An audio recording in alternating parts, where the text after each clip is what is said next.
아버지는 평생 공무원이 될 수 없었습니다. 할아버지 때문에. 빨갱이 가족이야. 그 한마디가 가족을 60년간 짓눌렀습니다. 하지만 진실은 달랐습니다. 강원도 한 발굴 현장에서 우연히 발견된 군번표, 요양원에서 만난 90세 할아버지의 증언, 그리고 할머니가 평생 간직하신 편지 한 통. 네 아버지는 분명히 살아서 돌아올 거야. 아버지는 그런 사람이 아니야. 민간인을 구하려다 목숨을 바친 진짜 영웅, 60년 만에 되찾은 명예, 세대를 아우르는 감동의 실화입니다. 어르신들의 희생에 감사드리며 오늘도 귀한 시간 함께 해주셔서 고맙습니다. 구독, 좋아요는 사랑입니다. 이야기 시작합니다. 강원도 양구의 여름은 서울과는 달랐습니다. 아침 6시 산등성이 너머로 떠오르는 해가 발굴단 막사의 낡은 창문을 통해 들어오면서 하루가 시작됩니다. 28살 고고학을 전공한 그가 이곳에 있는 이유는 단순했죠. 군 복무 중이라는 것, 그리고 전공자라는 이유로 문화재청 산하군 발굴지원단에 파견된 것입니다. 침대에서 일어나 창밖을 바라봤습니다. 비무장지대 근처의 이 작은 마을은 언제나 고요했어요. 멀리 보이는 산자락에는 아직도 지뢰 경고판이 서 있고 그 너머로는 분단의 현실이 숨어 있었죠. 하지만 민석에게 이곳은 그저 반복되는 일상의 공간일 뿐이었습니다. 매일 같은 시간에 일어나서 같은 아침 운동을 하고 같은 식단으로 아침을 먹고 같은 장소에서 같은 작업을 반복하는 곳이었어요. 오늘도 땅이나 파겠구나. 민석은 작은 한숨을 내쉬며 군복을 입었습니다. 입대 전에는 교수가 되는 꿈을 품고 있었어요. 대학원에서 한국 고대사를 연구하며 언젠가는 자신만의 학문적 성과를 이뤄내고 싶었죠. 논문을 쓰고 학회에서 발표하고 학생들을 가르치는 모습을 상상하곤 했어요. 하지만 현실은 냉혹했습니다. 군대라는 불확실한 공간에서 매일 반복되는 건 결국 땅파기였고 그마저도 별다른 의미를 찾기 어려운 단순 작업의 연속이었어요. 발굴단 막사는 총 8명의 대원이 함께 생활하는 곳이었습니다. 민석을 포함해 모두가 각각 다른 전공을 가진 사람들이었죠. 역사학과 출신인 강병철, 고고학과 출신인 이준호, 미술사학과 출신인 박성민까지 모두 나름의 전문성을 가진 사람들이었지만 여기서는 그냥 발굴 대원일 뿐이었습니다. 학문적 열정이나 전공에 대한 자부심 같은 건 이곳에서는 별 의미가 없었어요. 세면을 마치고 아침 식사를 위해 식당으로 향하는 민석의 걸음은 무거웠습니다. 매일 같은 메뉴, 매일 같은 자리, 매일 같은 대화. 동료들은 저녁 후 계획에 대해 이야기하거나 고향에서 온 편지 얘기를 했지만 민석은 별다른 할 말이 없었어요. 그저 조용히 밥을 먹고 조용히 준비를 하고 조용히 하루를 보낼 뿐이었죠. 아침 식사를 마친 후 민석은 동료들과 함께 오늘의 발굴 현장으로 향했습니다. 지프차를 타고 비포장도로를 달리는 동안 창밖으로 보이는 풍경은 늘 똑같았어요. 논밭과 야산, 그리고 간간히 보이는 농가들. 평화로워 보이지만 어딘가 무거운 침묵이 흐르는 곳이었죠. 이 평화로운 풍경 뒤에는 아직도 아물지 않은 전쟁의 상처들이 곳곳에 숨어 있었어요. 발굴 현장에 도착하자 오늘도 어김없이 삽과 붓, 그리고 측량 도구들이 그들을 기다리고 있었습니다. 이곳은 조선 후기 추정 주거지 유적이라고 했지만 사실 별다른 유물이 나온 적은 없었어요. 간혹 토기 조각이나 기와 파편 정도가 발견될 뿐 학술적으로 의미 있는 발견은 전혀 없었죠. 그저 형식적인 발굴 작업을 반복할 뿐이었습니다. 민서가 오늘은 저쪽 구역 맡아라. 발굴단장이 손짓하며 지시했습니다. 민석은 고개를 끄덕이고 자신의 구역으로 향했어요. 한평 남짓한 작은 구덩이 앞에서 무릎을 꿇고 앉아 조심스럽게 흙을 걷어내기 시작했습니다. 삽으로 거친 흙을 제거하고 작은 호미로 세밀한 부분을 정리하고 붓으로 먼지를 털어내는 작업. 이 모든 과정이 기계적으로 반복되었어요. 삽질을 하면서도 민석의 마음속에는 늘 같은 생각이 맴돌았어요.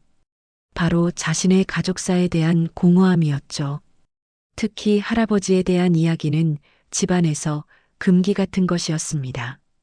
민태열 중이라는 이름, 그것만이 민석이가 아는 할아버지의 전부였어요.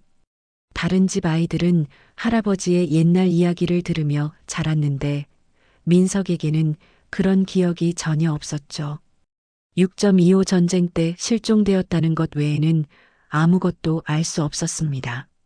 사진 한 장 없고 아버지 민상국도 할아버지 이야기를 꺼내본 적이 없었죠.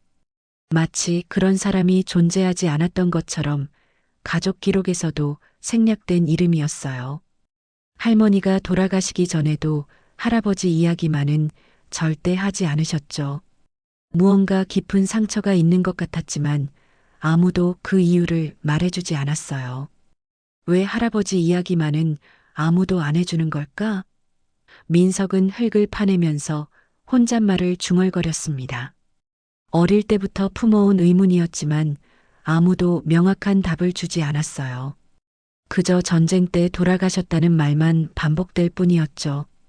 때로는 아버지의 표정이 이상하게 굳어지는 걸 봤지만 더 이상 묻지 못했어요. 점심시간이 되자 발굴 대원들은 막사로 돌아왔습니다. 간단한 도시락을 먹으며 민석은 동료들의 대화를 들었어요. 강병철은 저녁 후 대학원 진학 계획을 이야기했고 이준호는 고향에서 기다리는 여자친구 얘기를 했죠. 박성민은 아버지가 운영하는 화랑에서 일할 계획이라고 했어요. 모두가 미래에 대한 확실한 계획이 있어 보였지만 민석은 별다른 말이 없습니다. 그냥 조용히 자신의 도시락을 먹을 뿐이었어요. 오후에도 발굴 작업은 계속되었습니다. 민석은 자신의 구역에서 묵묵히 작업을 이어갔어요. 때로는 작은 토기 조각이 나오기도 하고 때로는 동물 뼈가 나오기도 했죠. 하지만 그 어떤 것도 특별할 게 없는 평범한 유물들이었습니다. 정확한 연대 측정이나 문화적 의미를 찾기는 어려운 것들이었어요. 오후 3시쯤 하늘에 구름이 몰려오기 시작했습니다. 멀리서 천둥 소리가 들려오더니 점점 가까워지는 게 느껴졌어요. 발굴단장은 비가 오기 전에 작업을 마무리하라고 지시했습니다. 민석은 서둘러 자신의 구역을 정리하기 시작했어요. 발굴한 흙을 채로 거르고 나온 유물들을 분류하고 측량 기록을 정리하는 작업이었죠. 해가 기울어갈 무렵 발굴 작업이 끝나자 민석은 도구들을 정리했습니다. 내일도 똑같은 일상이 반복될 거라는 생각이 들면서 왠지 모를 허탈함이 밀려왔어요. 이런 날들이 언제까지 계속될지, 그리고 자신이 정말 원하는 건 무엇인지 알 수 없었죠. 고고학을 공부할 때는 과거의 진실을 밝혀내는 일에 대한 로망이 있었는데 현실은 그저 의미 없는 반복 작업뿐이었어요. 막사로 돌아오는 길, 민석은 하늘을 올려다봤습니다. 구름이 잔뜩 끼어 있어서 내일은 비가 올 것 같았어요. 비 오는 날의 발굴 작업은 더욱 힘들겠지만 어쩌면 평범한 일상에 작은 변화라도 생길지 모른다는 생각이 들었습니다. 하지만 그것도 잠깐의 위안일 뿐이라는 걸 민석은 알고 있었어요. 그날 밤 민석은 침대에 누워 천장을 바라봤습니다. 할아버지 민태열의 얼굴은 어땠을까, 어떤 사람이었을까 하는 생각이 또다시 머릿속을 맴돌았어요. 만약 할아버지가 살아계셨다면 민석에게 어떤 이야기를 들려주셨을까요? 전쟁의 기억일까요? 아니면 평범한 일상의 소중함에 대한 이야기일까요? 하지만 답은 없었죠. 그저 어둠 속에 묻힌 채로 남아있을 뿐이었습니다. 다음 날 아침 민석이 예상했던 대로 비가 내리기 시작했습니다. 처음에는 가랑비 정도였지만 시간이 지날수록 점점 거세져서 오후에는 제법 굵은 빗줄기가 발굴단 막사의 지붕을 두드렸어요. 발굴단장은 오늘 작업을 취소하려고 했지만 상부에서 예정된 발굴 일정을 맞춰야 한다는 지시가 내려왔습니다. 어쩔 수 없이 비옷을 입고 현장으로 나가야 했죠. 이런 날씨에 무슨 발굴을 하겠다고. 강병철이 비옷을 입으며 투덜거렸습니다. 다른 대원들도 마찬가지였어요.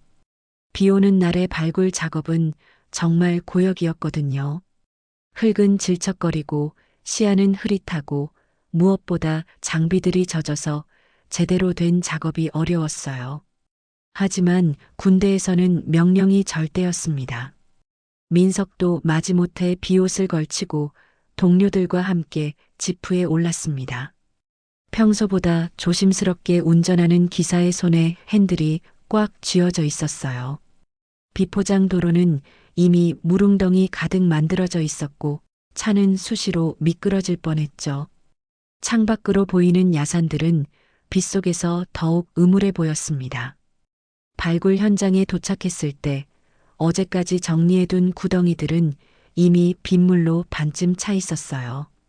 발굴단장은 한숨을 내쉬며 물을 퍼내라고 지시했습니다.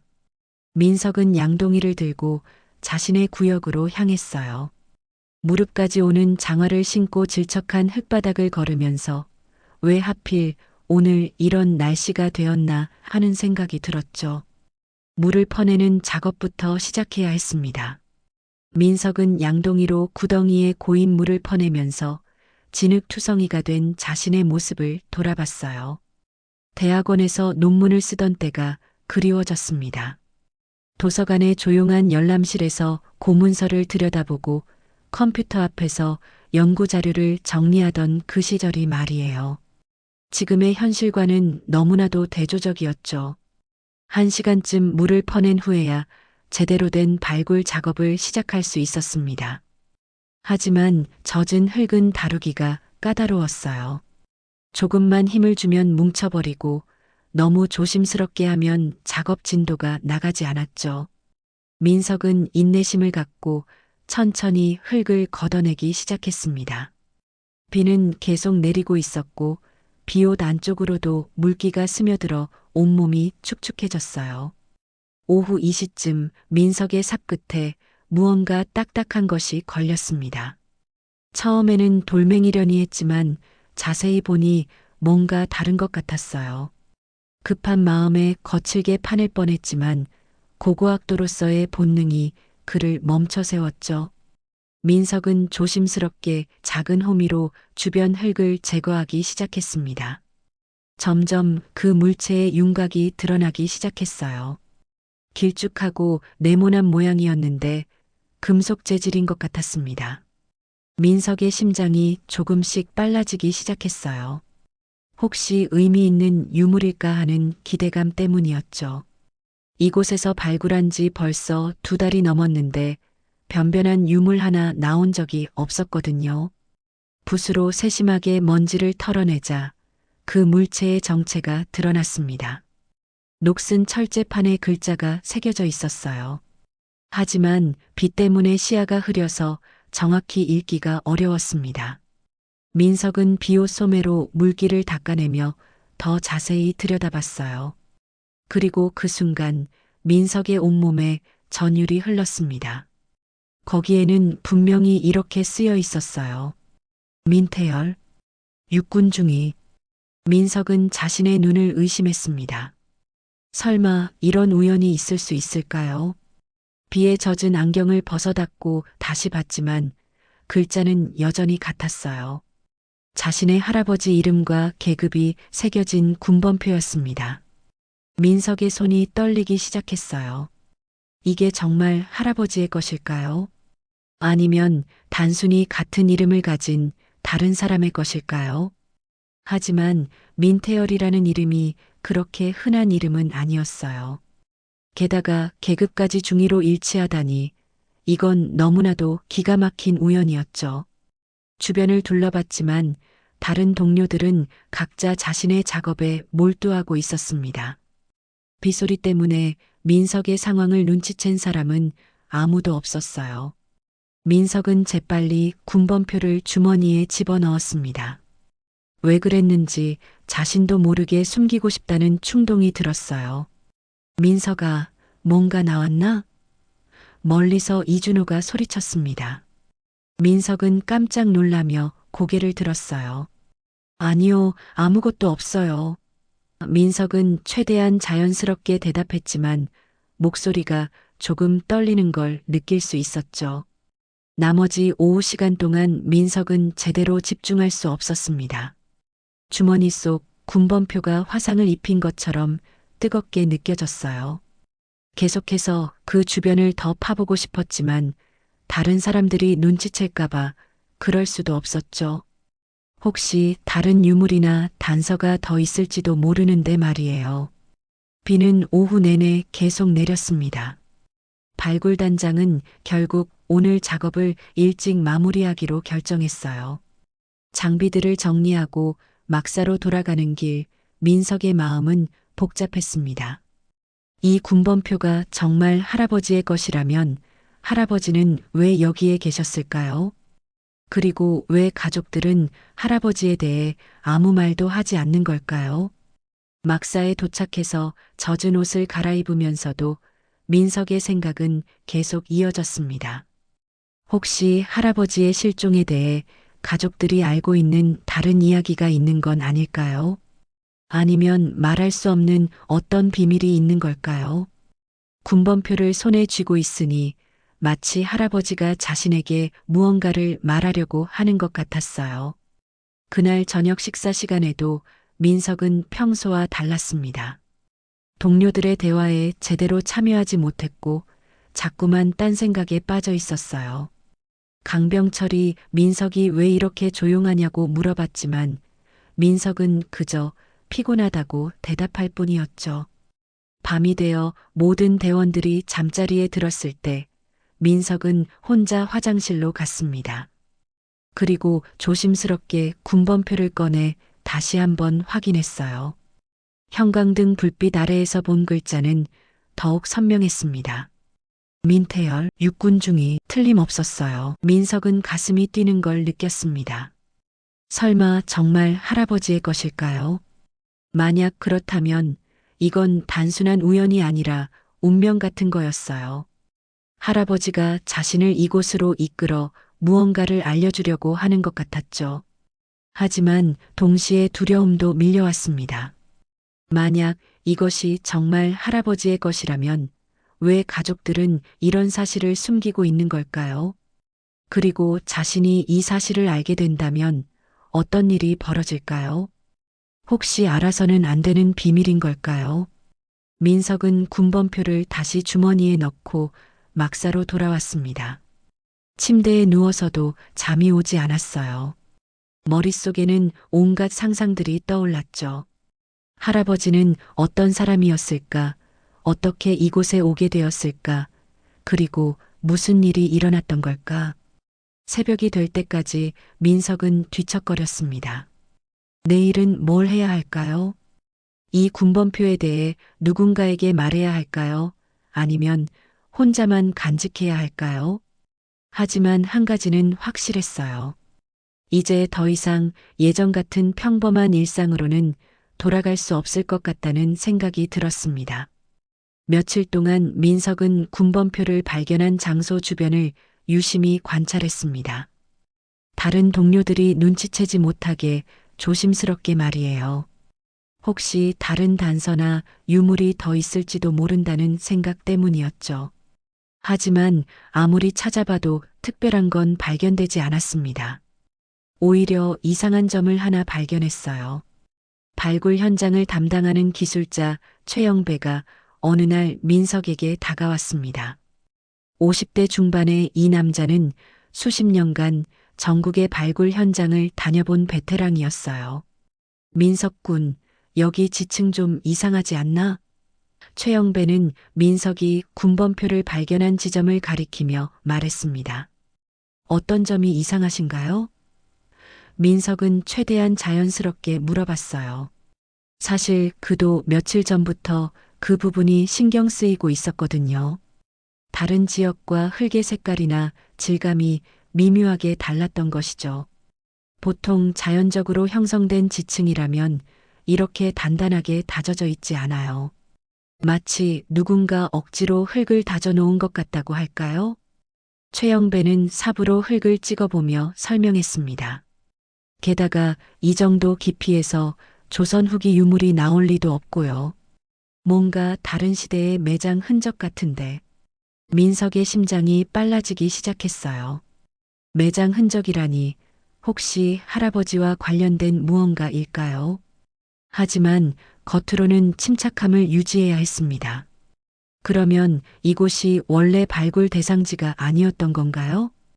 그렇죠. 원래는 저쪽 구릉지가 주 발굴 대상이었어요.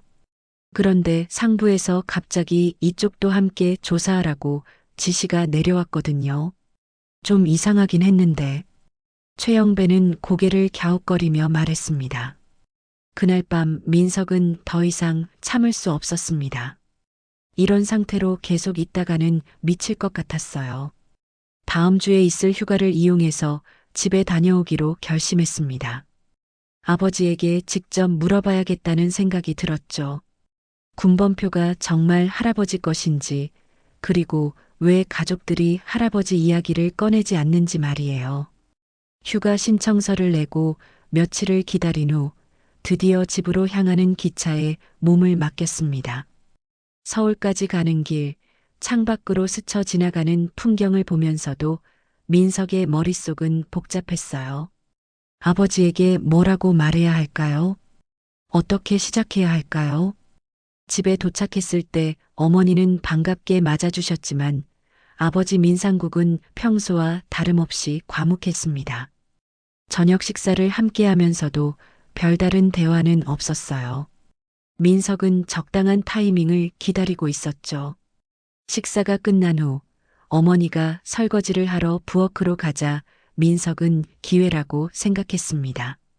아버지는 거실에서 신문을 보고 있었어요. 민석은 조심스럽게 다가가서 아버지 옆에 앉았습니다. 아버지, 민석은 떨리는 목소리로 말을 시작했어요. 할아버지에 대해서 좀 물어봐도 될까요? 민상국은 신문에서 눈을 떼지 않고 대답했습니다. 할아버지가 뭐가 궁금하다는 거냐? 할아버지 성함이 민태열 맞죠? 민석은 조심스럽게 물어봤어요. 그 순간 민상국의 손이 멈췄습니다. 신문을 천천히 내려놓고 민석을 바라봤어요. 아버지의 눈빛이 예사롭지 않았습니다. 왜 갑자기 그런 걸 묻는 거냐? 그냥 궁금해서요. 할아버지에 대해서 아는 게 이름밖에 없어서요. 민석은 최대한 자연스럽게 대답하려고 했지만 목소리가 약간 떨리는 걸 숨길 수 없었어요. 민상국은 잠시 침묵했습니다. 그리고 나서 무거운 목소리로 말했어요. 그 이름 다시는 꺼내지 마라. 왜요? 할아버지인데 왜 이름도 못 불러요? 민석은 예상했던 반응이었지만 여전히 답답했습니다. 이유를 묻지 마라. 그냥 잊어버려. 민상국은 다시 신문을 들고 더 이상 대화를 하지 않으려 했어요. 하지만 민석은 포기할 수 없었습니다. 아버지, 혹시 할아버지가 육군 중이셨나요? 이번에는 민상국이 완전히 신문을 내려놓았습니다. 그의 얼굴이 창백해지는 게 보였어요. 너, 어디서 그런 걸 들었냐? 민석은 주머니에서 군번표를 꺼냈습니다. 이걸 발굴 현장에서 발견했어요. 할아버지 이름과 계급이 새겨져 있어요. 민상국은 군번표를 보자마자 얼굴이 더욱 굳어졌습니다. 손이 미세하게 떨리는 것까지 보였어요. 몇 초간의 침묵 후에 그는 갑자기 벌떡 일어났습니다. 어디서 났다고? 민상국의 목소리에는 분노와 두려움이 섞여 있었어요. 강원도 양구에서요. 제가 발굴 작업을 하고 있는 곳에서 민석은 아버지의 격한 반응에 당황했습니다. 그곳에 왜 민상국은 말을 마치지 못하고 머리를 감쌌어요. 그리고 나서 민석을 똑바로 바라봤습니다. 그걸 다른 사람에게 보여줬니? 아니요. 아무에게도 말 안 했어요. 민석은 솔직하게 대답했어요. 다행이다.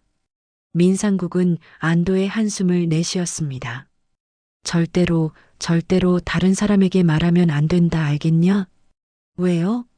도대체 무슨 일이 있었던 거예요?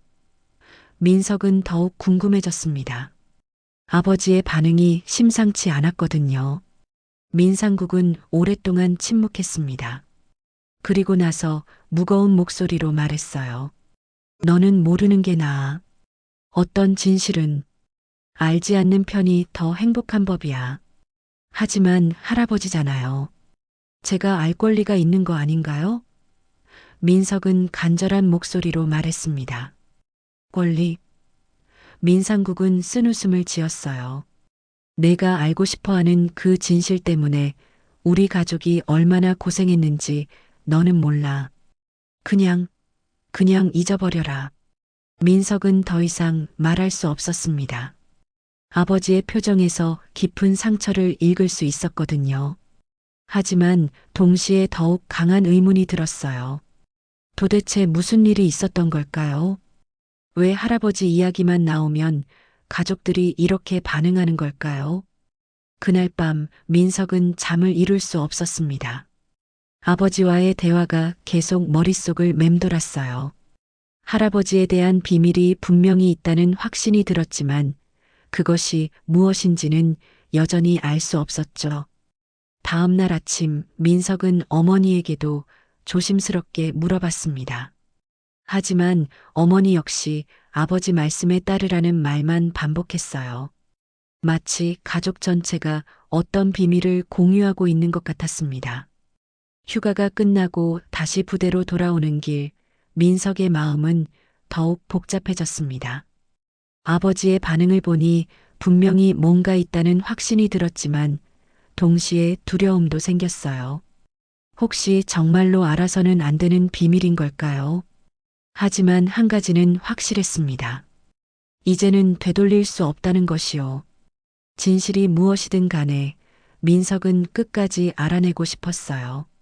할아버지가 누구였는지, 무슨 일이 있었는지, 그리고 왜 가족들이 그토록 숨기려고 하는지 말이에요. 부대로 돌아온 민석은 다시 발굴 현장에 섰습니다. 하지만 이제는 예전과 달랐어요. 단순한 발굴 작업이 아니라 할아버지의 진실을 찾는 여정의 시작점이라는 생각이 들었거든요. 그리고 어딘가에 더 많은 단서가 숨어 있을 거라는 확신도 있었어요. 부대로 돌아온 후 민석은 평소보다 더 열심히 발굴 작업에 임했습니다. 겉으로는 성실한 군인의 모습이었지만 사실은 할아버지와 관련된 단서를 더 찾기 위해서였어요. 아버지의 격한 반응을 보고 나니 분명히 뭔가 중요한 비밀이 숨어 있다는 확신이 들었거든요. 몇 주가 지나도 별다른 발견은 없었습니다. 하지만 민석은 포기하지 않았어요. 대신 다른 방법을 생각해 봤죠. 혹시 집에 할아버지와 관련된 유품이나 자료가 남아있을지도 모른다는 생각이 들었습니다. 다음 휴가 때는 좀 더 체계적으로 조사해 봐야겠다고 마음먹었어요. 그런데 뜻밖의 기회가 찾아왔습니다. 어머니에게서 전화가 온 거예요. 민서가 할머니 방을 정리하는데 내가 와서 좀 도와줄 수 있을까? 혼자 하기엔 너무 많아서. 할머니는 작년에 돌아가셨는데 그동안 할머니 방은 그대로 두고 있었어요. 이제야 정리를 시작한다고 하니 민석에게는 절호의 기회였습니다.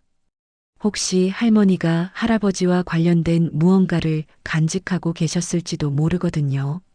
네, 어머니 이번 주말에 갈게요. 민석은 기쁜 마음으로 대답했습니다. 주말이 되자 민석은 서둘러 집으로 향했습니다. 할머니 방에 들어서니 옛날 냄새가 코끝을 스쳤어요. 할머니가 사용하시던 화장품 냄새와 오래된 옷장의 냄새가 섞여 있었죠. 어머니와 함께 하나씩 정리를 시작했습니다. 옷가지들을 정리하고 낡은 가구들을 치우는 동안 민석은 조심스럽게 주변을 살펴봤어요. 혹시 숨겨둔 서랍이나 비밀스러운 공간이 있을지도 모르거든요. 그런데 옷장 뒤편에서 작은 나무 상자를 발견했습니다. 어머니, 이건 뭐예요? 민석이 상자를 들고 어머니에게 물어봤어요. 어머니는 상자를 보더니 고개를 갸웃거렸습니다. 저것도 할머니 물건인가? 나도 처음 보는데. 어머니도 궁금해하는 것 같았어요. 민석은 조심스럽게 상자를 열어봤습니다. 안에는 오래된 편지들과 사진 몇 장, 그리고 작은 수첩이 들어 있었어요.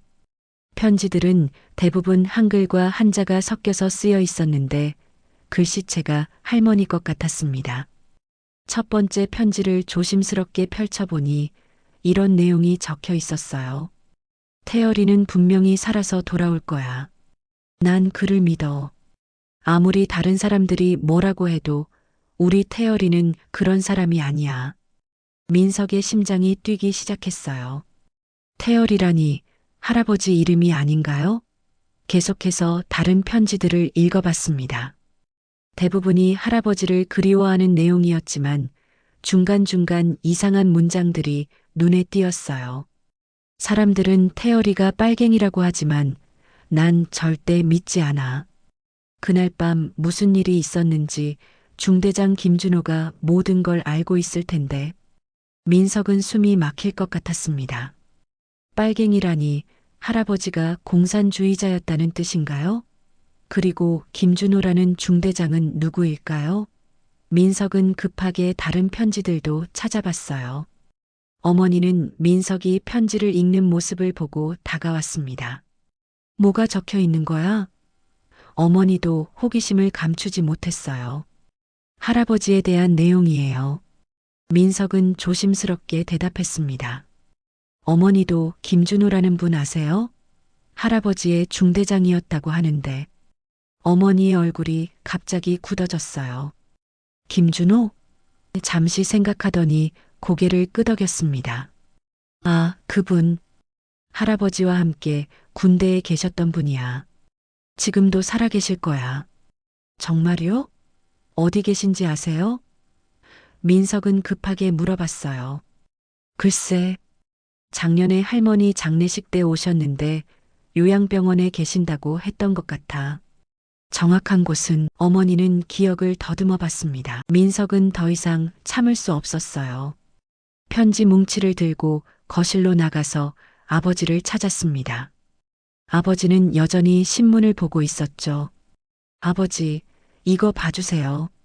민석은 편지들을 아버지 앞에 펼쳐놓았어요. 민상국은 편지를 보자마자 얼굴이 창백해졌습니다. 이걸 어디서 찾았냐?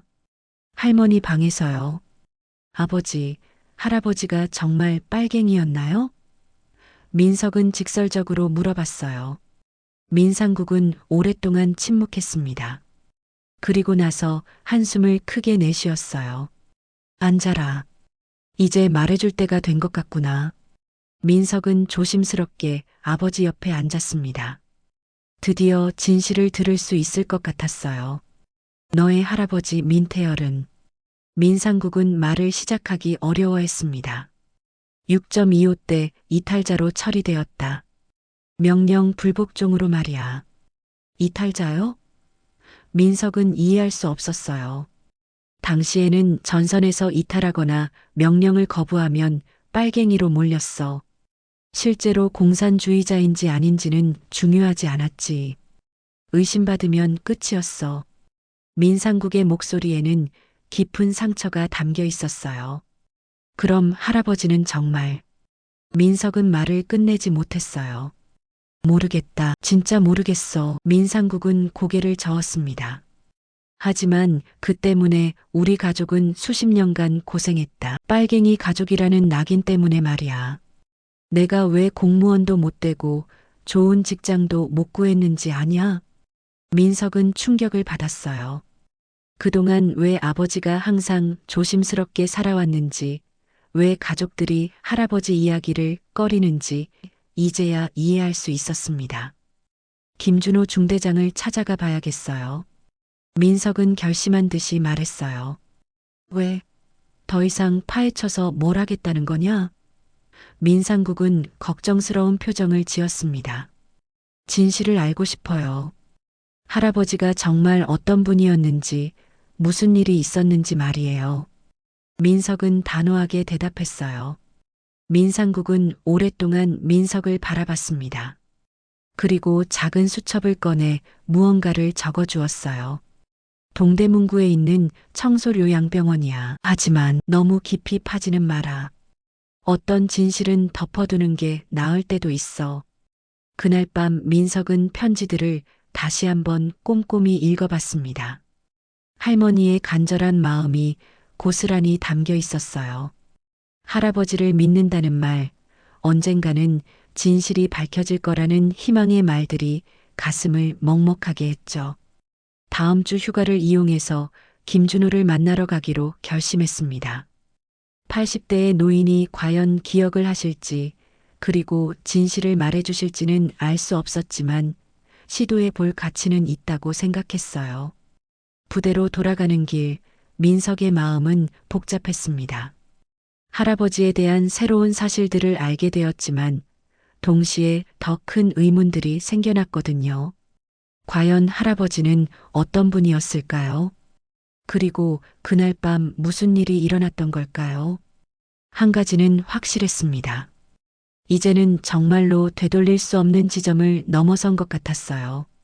진실이 무엇이든 간에 민석은 끝까지 알아내야겠다고 다짐했습니다. 할아버지의 명예를 위해서라도 말이에요. 일주일 후 휴가를 받은 민석은 동대문구 청솔요양병원으로 향했습니다. 지하철을 타고 가면서도 마음이 무거웠어요. 과연 김준호라는 분이 할아버지에 대한 진실을 말해주실까요? 아니면 또 다른 침묵만 돌아올까요? 요양병원에 도착해서 접수처에 문의했습니다. 김준호 어르신을 뵙고 싶은데요. 간호사는 친절하게 안내해 주었어요. 4층 406호에 계세요. 다만 치매가 조금 진행되셔서 기억이 명확하지 않을 수도 있어요. 민석은 엘리베이터를 타고 4층으로 올라갔습니다. 복도를 걸으며 406호를 찾는 동안 심장이 빠르게 뛰었어요. 문을 두드리자 안에서 나지막한 목소리가 들렸습니다. 들어오세요. 방문을 열고 들어가니 침대에 앉아 있는 80대 노인이 보였어요. 백발의 마른 체구였지만 눈빛만은 또렷했습니다. 누구신가요? 김준호는 민석을 바라보며 물어봤어요. 안녕하세요. 저는 민석이라고 합니다. 민태열 중위의 손자예요.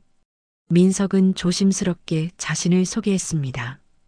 김준호의 얼굴이 갑자기 굳어졌어요. 몇 초간 말없이 민석을 바라보더니 손으로 얼굴을 감쌌습니다. 태열이의 손자라고? 네, 맞습니다. 할아버지에 대해서 여쭤보고 싶은 게 있어서 왔어요. 민석은 의자를 가져다 김준호 옆에 앉았습니다.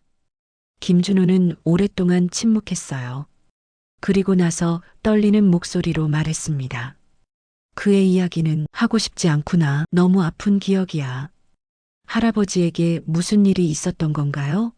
제발 말씀해 주세요. 민석은 간절한 마음으로 부탁했어요. 김준호는 창밖을 바라보며 천천히 입을 열었습니다. 태열이는 좋은 놈이었어. 부하들을 아끼고 명령에 충실하고 나라를 사랑하는 군인이었지. 그럼 왜 이탈자로 처리된 건가요? 민석은 궁금증을 참을 수 없었어요. 그날 밤 김준호의 목소리가 더욱 작아졌습니다. 우리는 후퇴 명령을 받았어.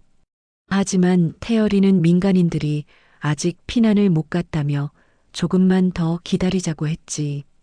그래서 명령을 어겼어. 민석은 숨을 죽이고 들었어요. 드디어 할아버지의 이야기를 듣게 되는 거였죠. 상부에서는 즉시 후퇴하라고 했는데 태열이는 마을 사람들을 먼저 대피시키겠다고 고집했어. 그래서 우리는 1시간 늦게 후퇴했지. 김준호는 계속 말을 이어갔어요. 그것 때문에 이탈자가 된 건가요? 민석은 이해할 수 없었어요. 민간인을 구하는 게 잘못된 일인가요? 김준호는 고개를 저었습니다. 그것만으로는 이탈자가 될 리 없지. 문제는 그 다음이었어. 다음에 뭐가 있었나요? 후퇴하는 길에 우리는 인민군과 마주쳤어. 교전이 벌어졌고 태열이는 부상을 당했지. 그런데 김준호는 말을 멈추고 깊은 한숨을 내쉬었어요. 그런데요? 민석은 조급하게 물어봤어요. 그때 난 겁이 났어. 인민군에게 포위될 것 같아서 태열이를 두고 도망쳤어. 김준호의 눈에 눈물이 맺혔습니다. 민석은 충격을 받았어요. 할아버지를 버리고 도망치셨다고요? 그래. 나는 비겁한 놈이었어. 부하를 버리고 혼자 살아남았지. 김준호는 자책하는 목소리로 말했어요. 그런데 며칠 후 상부에서 태열이가 인민군에게 투항했다는 보고가 올라온 거야. 투항이요? 민석은 더욱 혼란스러워졌어요. 사실은 내가 그렇게 보고했어. 김준호는 고백했습니다. 내가 부하를 버리고 도망친 걸 숨기려고 태열이가 자진해서 남았다고 거짓 보고를 한 거야. 민석은 말문이 막혔어요.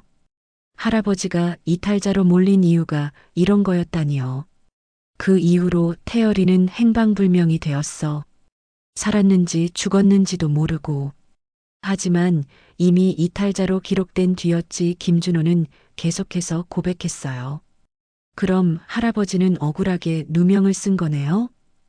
민석은 분노가 치밀어 올랐어요. 그래, 그 애는 나라가 죽인 거야. 하지만 결국 내가 죽인 거나 다름없지. 김준호는 울먹이며 말했습니다. 수십 년 동안 이 죄책감을 안고 살아왔어. 태열이와 그 가족들에게 미안해서. 민석은 요양병원 복도에서 한참을 울었습니다. 할아버지가 영웅이었다는 사실, 그리고 억울하게 누명을 썼다는 사실이 가슴을 찔렀어요. 동시에 분노도 밀려왔죠. 왜 이런 진실이 지금까지 묻혀 있었을까요? 집으로 돌아와서 민석은 아버지에게 모든 것을 말했습니다. 김준호와의 대화 내용을 자세히 전했어요. 민상국은 말없이 듣고 있다가 마지막에 한마디 했습니다. 이제 알았으니까 그만두자. 더 이상 파헤칠 필요 없어. 아니에요, 아버지. 이제 할아버지의 명예를 회복해야 해요. 억울하게 누명을 쓰신 거잖아요. 민석은 강하게 말했어요. 명예회복? 민상국은 쓴웃음을 지었습니다. 그게 그렇게 쉬운 줄 아냐? 국가 기록을 바꾸는 게 어떤 일인지 알기나 하냐? 그래도 해야죠. 할아버지는 민간인을 구하려다가 희생당하신 거예요. 이탈자가 아니라 영웅이에요. 민석은 포기할 수 없었어요. 민상국은 고개를 저었습니다. 너는 아직 몰라. 이런 일을 파헤치면 우리 가족만 더 고생하게 돼. 조용히 살자. 하지만 민석은 이미 마음을 정했어요. 다음 날 부대로 돌아가서 휴가를 연장 신청했습니다. 그리고 언론사에 제보를 하기로 결심했죠. 할아버지의 진실을 세상에 알려야겠다고 생각했거든요. 며칠 후 한 일간지 기자와 만났습니다. 민석은 가지고 있던 모든 자료를 보여줬어요. 군번표, 할머니의 편지, 김준호의 증언까지 말이에요.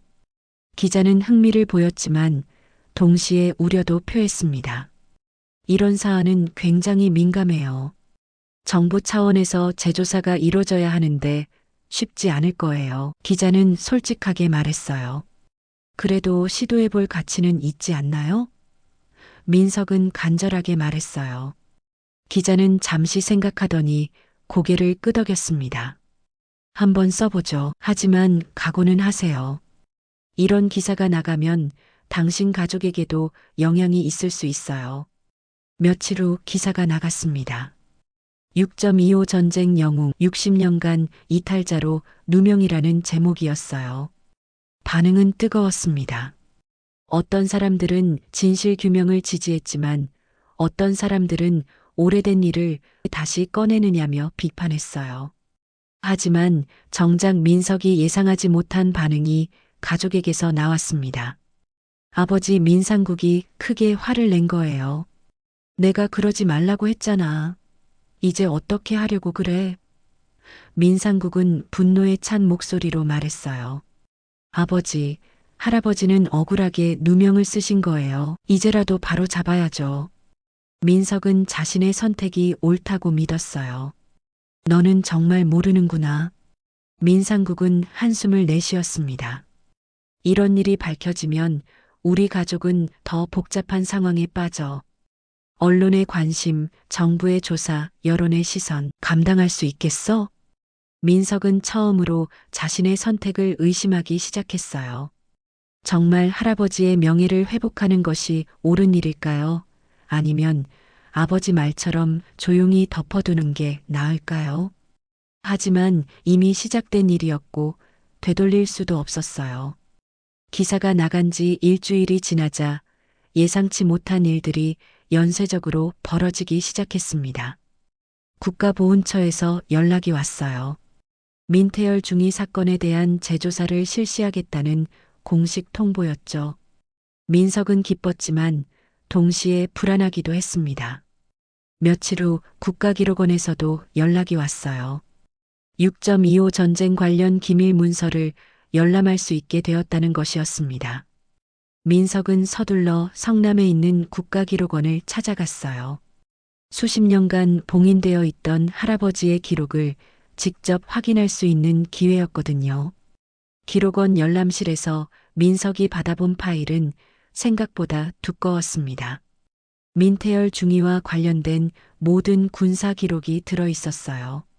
천천히 페이지를 넘기면서 읽어보니 놀라운 사실들이 하나씩 드러났습니다.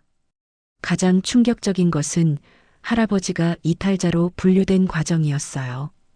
김준호의 최초 보고서에는 분명히 민태열 중위 자진 잔류라고 적혀 있었습니다. 하지만 며칠 후 수정된 보고서에는 적전 이탈 후 행방불명으로 바뀌어 있었죠. 더욱 놀라운 건 그 다음이었습니다. 할아버지는 당시에 특별감시 대상자로 분류되어 있었어요. 이유는 사상 불온 의혹이었습니다. 하지만 구체적인 근거는 어디에도 나와 있지 않았어요. 단지 상부 지시에 의한 분류라고만 적혀 있었죠. 민석은 이 기록들을 보면서 분노가 치밀어 올랐습니다. 할아버지는 처음부터 누군가의 의도에 의해 이탈자로 몰린 것 같았어요. 김준호의 거짓 보고는 빌미일 뿐이었고 실제로는 다른 이유가 있었던 것 같았죠. 기록원에서 나오는 길, 민석은 휴대폰으로 아버지에게 전화를 걸었습니다. 아버지, 기록원에서 할아버지 파일을 봤어요. 정말 억울하게 당하신 거 맞아요. 전화 너머로 민상국의 한숨소리가 들렸어요. 그래서 뭘 하겠다는 거냐? 진실을 밝혀야죠. 할아버지는 사상 불온자로 미리 찍혀 있었어요. 의도적으로요. 민석은 흥분해서 말했어요. 집에 와라. 얘기할 게 있다. 민상국은 무거운 목소리로 말하고 전화를 끊었습니다. 집에 도착했을 때 아버지는 거실에서 기다리고 있었어요. 평소와는 다른 표정이었습니다. 뭔가 결심한 듯한 얼굴이었죠. 앉아라. 민상국은 민석을 소파에 앉히고 자신도 마주 앉았어요. 이제 정말 모든 걸 말해줄 때가 된 것 같구나. 민석은 긴장했습니다. 아직도 숨겨진 이야기가 더 있다는 뜻이었거든요. 너의 할아버지 민태열은. 민상국은 말을 시작하기 어려워했어요. 일제강점기 때 독립운동을 했었어. 독립운동이요? 민석은 깜짝 놀랐어요. 학생 시절부터 항일 활동을 했지. 그래서 해방 후에도 계속 감시받고 있었던 거야. 민상국은 천천히 설명했어요. 그럼 더욱 훌륭한 분이시잖아요. 왜 그걸 숨기셨어요? 민석은 이해할 수 없었어요. 민상국은 쓴웃음을 지었습니다. 당시에는 독립운동가와 공산주의자를 구분하지 않았어. 일본에 맞서 싸웠다는 것 자체가 의심받는 일이었지. 민석은 이제야 상황이 이해하기 시작했어요. 할아버지가 이탈자로 몰린 이유가 단순한 오해가 아니라 체계적인 탄압이었다는 것을요. 그래서 6.25 때도 할아버지를 의심의 눈초리로 봤던 거군요. 민석은 말했어요. 맞아. 전쟁이 나자 독립운동 경력이 있는 사람들은 모두 의심받았어. 혹시 공산주의자가 아닌가 해서 말이야. 민상국의 목소리에는 오랜 한이 서려 있었어요. 그럼 김준호 중대장도 그런 걸 알고 있었던 건가요? 민석은 궁금했어요. 아마도 상부에서 할아버지를 감시하라는 지시가 있었을 거야. 그래서 조금만 빌미가 생겨도 이탈자로 몰 수 있었던 거지. 민상국은 고개를 저었습니다. 민석은 분노가 치밀어 올랐어요. 그럼 더욱 억울한 거잖아요. 나라를 위해 싸우신 분이 오히려 배신자로 몰리다니. 그때 민상국이 갑자기 눈시울을 붉혔습니다. 민석은 아버지가 우는 모습을 처음 봤어요. 너는 몰라. 우리가 얼마나 고생했는지. 민상국의 목소리가 떨렸습니다. 할아버지가 이탈자로 분류된 후부터 우리는 요시찰 가족이 되었어. 경찰서에 정기적으로 신고해야 했고 좋은 직장도 구할 수 없었지. 민석은 처음으로 가족이 겪었던 고통을 실감하기 시작했어요. 내가 왜 평생 공무원을 못했는지 아냐? 왜 번번이 취업에서 떨어졌는지 아냐? 민상국은 계속 울었어요. 신원조회만 하면 할아버지 기록 때문에 탈락이었어. 아버지. 민석은 할 말을 잃었어요. 그래서 어머니가 돌아가시기 전에 말씀하셨어. 아버지에 대한 이야기는 하지 마라. 아이들까지 고생시키게 된다. 절대로 하지 말아라고. 민상국은 눈물을 닦았어요. 민석은 이제야 왜 가족들이 그토록 할아버지 이야기를 꺼려했는지 이해할 수 있었어요. 그것은 부끄러운 일이 아니라 너무나 아픈 기억이었던 거죠. 하지만 이제는 달라요, 아버지. 할아버지의 진실이 밝혀지면 오히려 우리 가족의 명예도 회복될 거예요. 민석은 아버지를 위로했어요. 민상국은 고개를 저었습니다. 그게 그렇게 쉽지 않아. 국가가 잘못을 인정하는 건 하늘의 별 따기야. 그날 밤 민상국은 자신의 방에서 오래된 상자를 하나 꺼내왔습니다. 이것도 너에게 주마.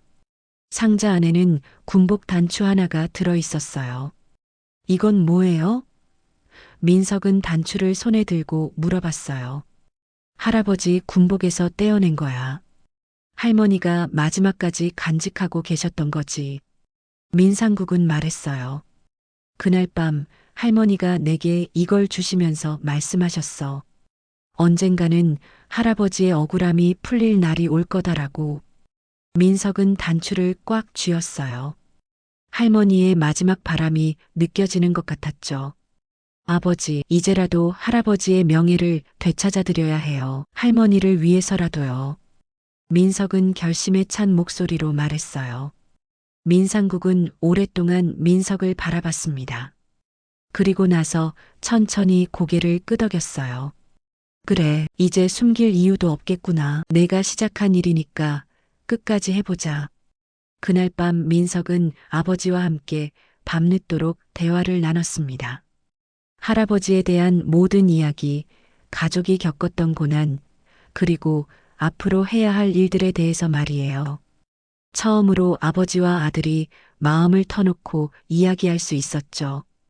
다음 날 아침 민석은 새로운 각오로 하루를 시작했습니다. 이제는 혼자가 아니었어요.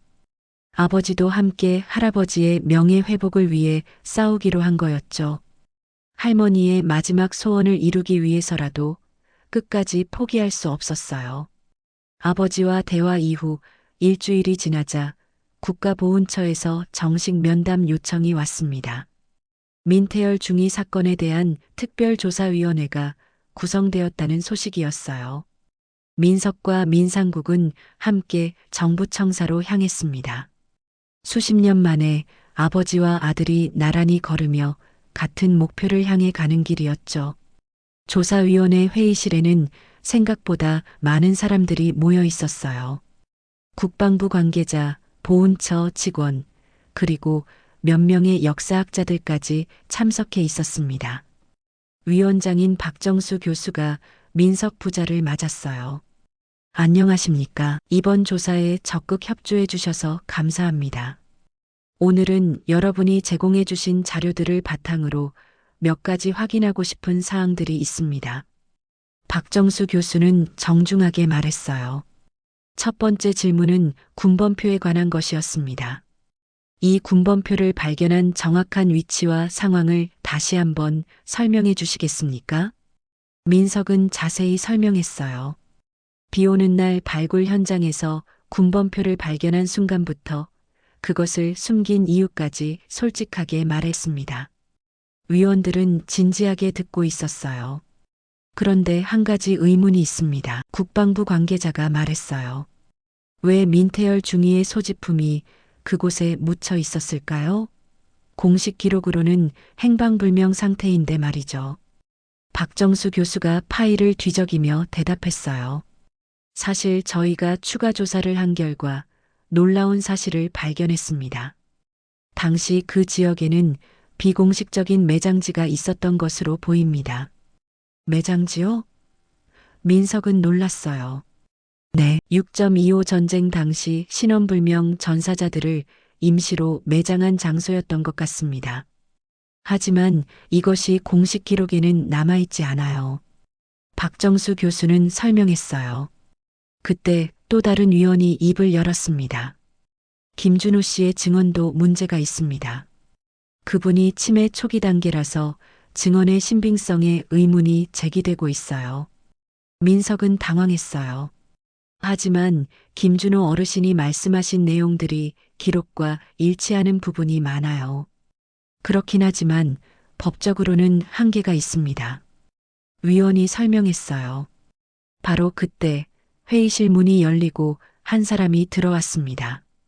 70대 중반으로 보이는 남성이었는데 정정한 체격에 단정한 옷차림이었어요. 죄송합니다. 늦었습니다. 그 남성은 거친 숨을 몰아쉬며 인사를 했어요. 박정수 교수가 소개했습니다. 이분은 이성호 전 대령입니다. 당시 민태열 중위와 같은 부대에서 복무하셨던 분이죠. 민석과 민상국은 깜짝 놀랐어요. 또 다른 증언자가 나타난 거였죠. 이성호 전 대령이 자리에 앉으며 말했습니다. 사실 저는 오랫동안 양심의 가책을 느끼며 살아왔습니다. 민태열 중위에 대한 진실을 말씀드리려고 이 자리에 왔어요. 회의실이 조용해졌어요. 모든 사람의 시선이 이성호에게 집중되었죠. 당시 저는 소위였습니다. 민태열 중위는 제 직속 상관이셨어요. 이성호는 차분하게 할아버지에 대해 말을 이어가기 시작했어요. 그분은 정말 훌륭한 군인이셨습니다. 부하들을 아끼고 민간인을 보호하는 데 앞장섰죠. 그날 밤 상황을 기억하시나요? 박정수 교수가 물어봤어요. 네, 선명하게 기억합니다.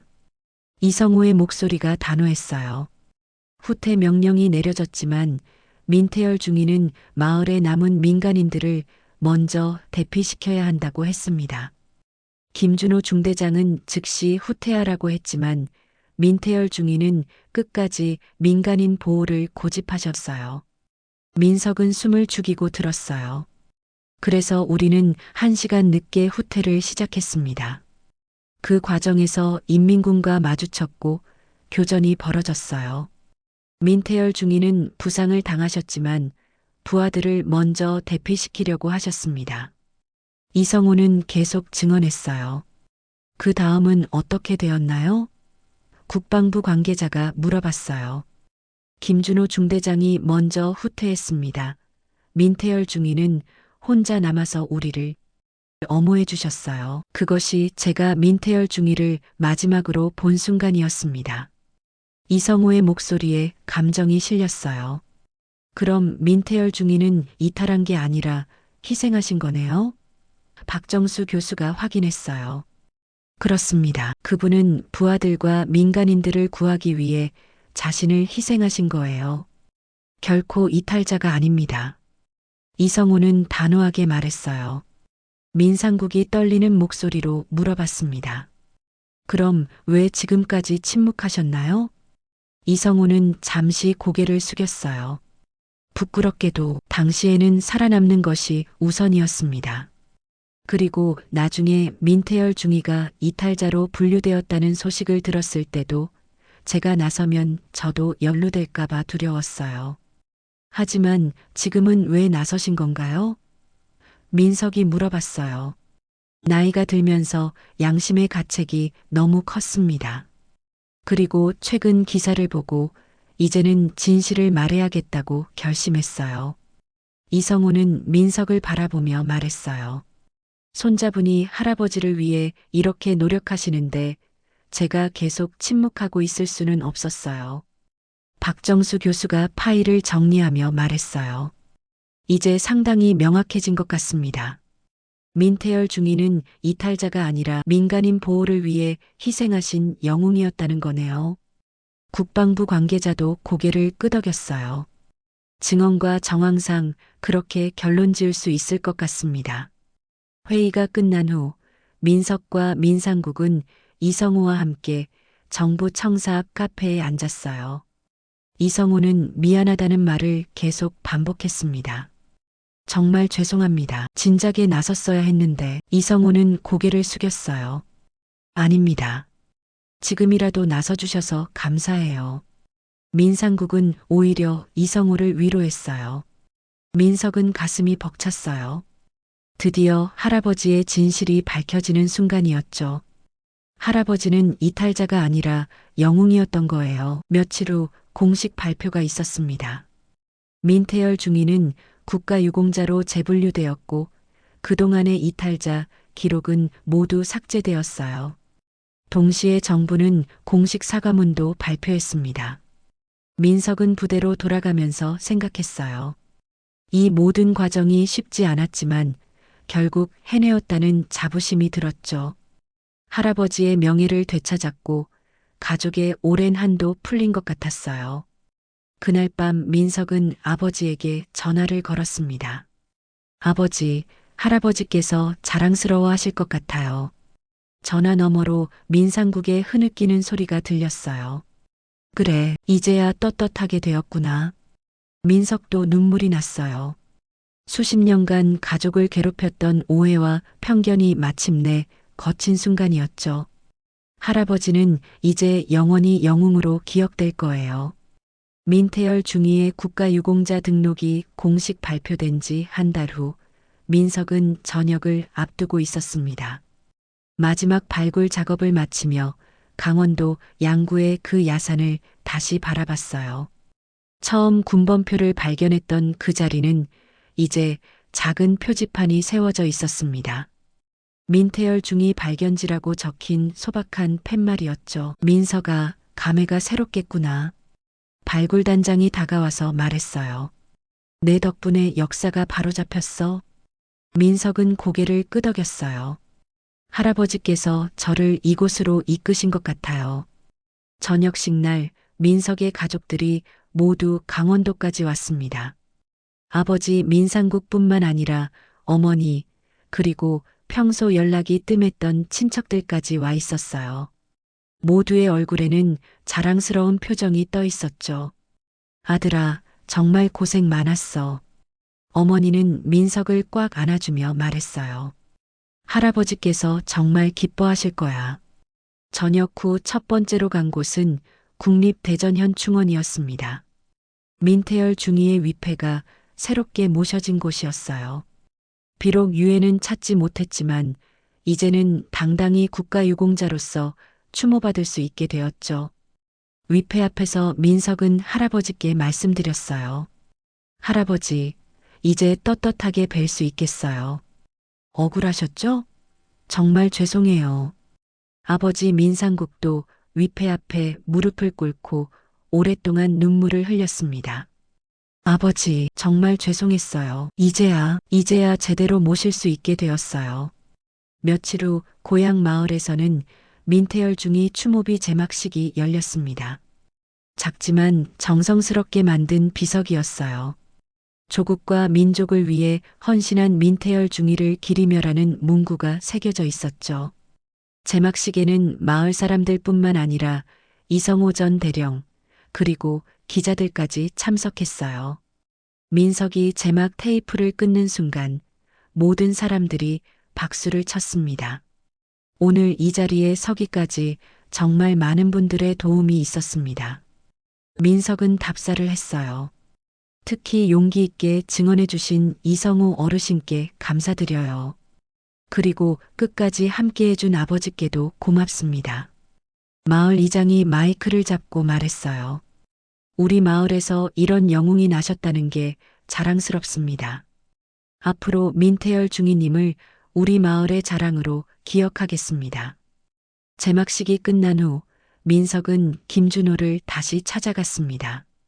요양병원의 같은 방, 같은 침대에 누워 계신 김준호는 예전보다 더 쇠약해져 있었어요. 어르신, 저 기억하세요? 민태열 중이의 손자 민석이에요. 민석은 조심스럽게 말을 걸었어요. 김준호는 흐린 눈으로 민석을 바라봤어요. 아, 태열이 손자. 할아버지가 국가유공자로 인정받으셨어요. 이제 억울함을 푸셨어요. 민석은 기쁜 소식을 전했어요. 김준호의 눈에서 눈물이 흘러내렸습니다. 정말이냐? 네, 정말이에요. 어르신도 진실을 말씀해 주셔서 고맙습니다. 민석은 김준호의 손을 잡았어요. 미안했다. 정말 미안했다. 김준호는 계속 중얼거렸어요. 민석은 더 이상 김준호를 원망하지 않았어요. 전쟁이라는 극한 상황에서 누구나 할 수 있는 실수였다고 생각했거든요. 중요한 건 이제 진실이 밝혀졌다는 것이었죠. 저녁 후 민석은 다시 대학원으로 돌아갔습니다.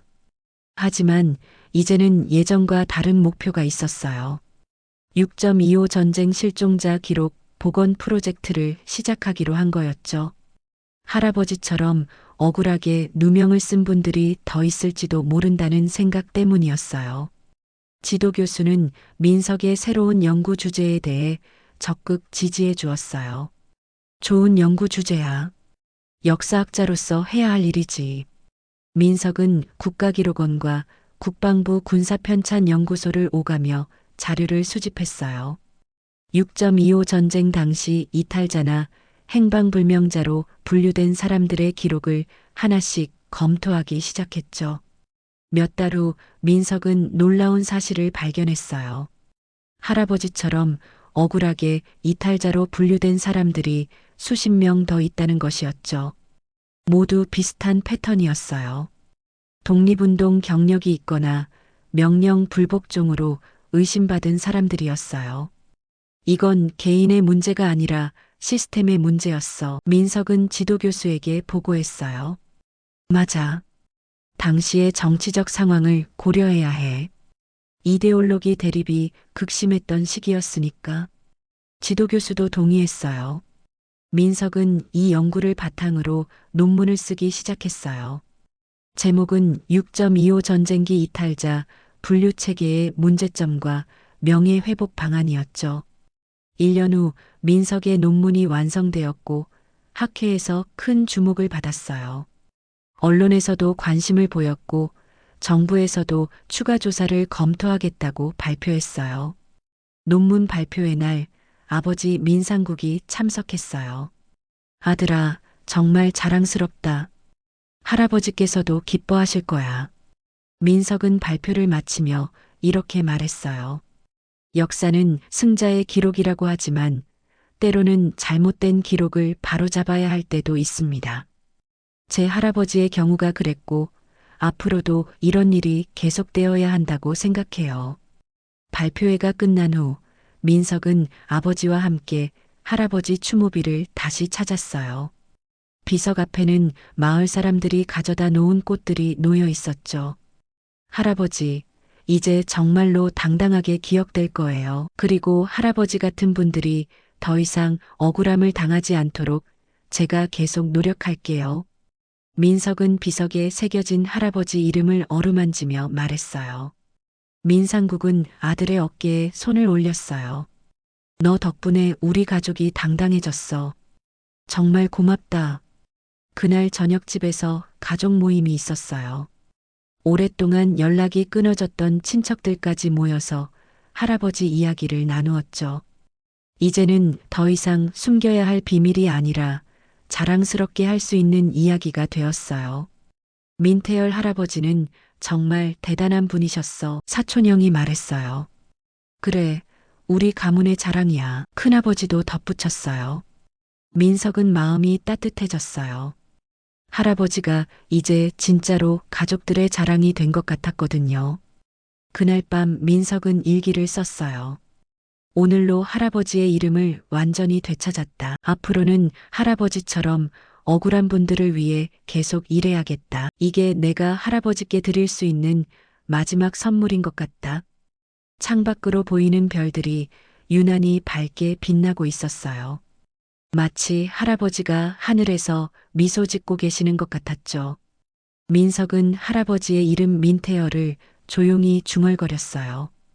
이제는 당당하게 자랑스럽게 부를 수 있는 이름이었어요.